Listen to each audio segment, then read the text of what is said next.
Free hub మిత్రులందరికీ ముందుగా శరన్నవరాత్రి శుభాకాంక్షలండి. ఈరోజు శరన్నవరాత్రి సందర్భంగా మొదటి అలంకారం బాలత్రిపుర సుందరీదేవి.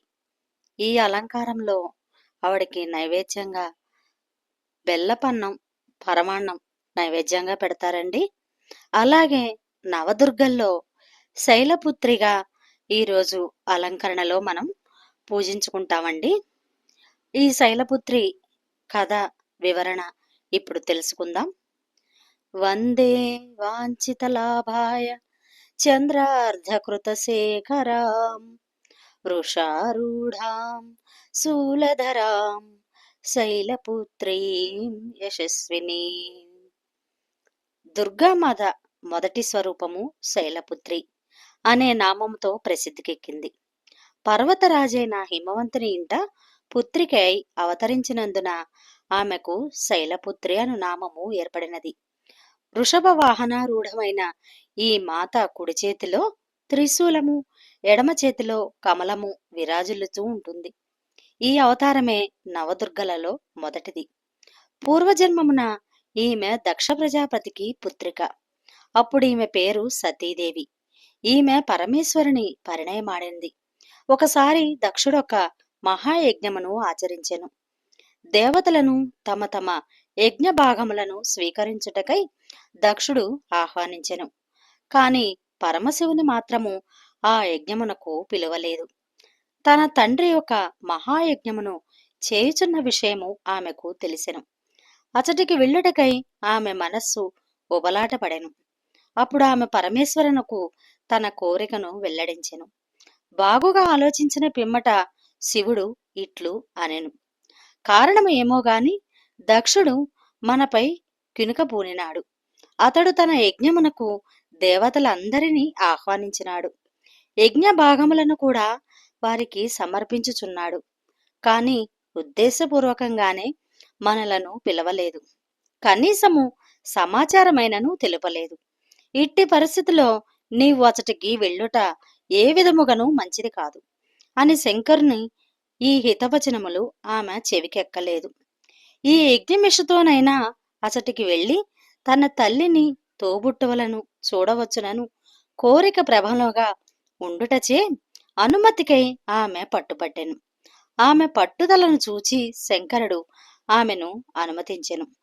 సతీదేవి తన తండ్రి ఇంటికి చేరినప్పుడు అచటి వారెవ్వరూ ఆమెతో మాట్లాడలేదు, ఆదరింపలేదు. అందరూ ముఖములను ప్రక్కకు తిప్పుకునిరి. తల్లి మాత్రము ఆమెను ప్రేమతో కౌగలించుకొనెను.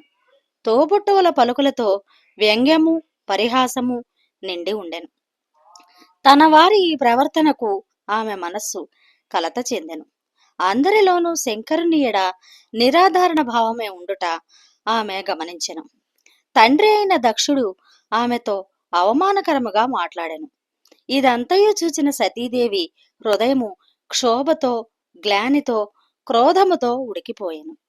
పరమేశ్వరుని మాటను పాటింపక నేను ఇచ్చటికి వచ్చి పెద్ద పొరపాటే చేసితిని అని ఆమె తలంచెను.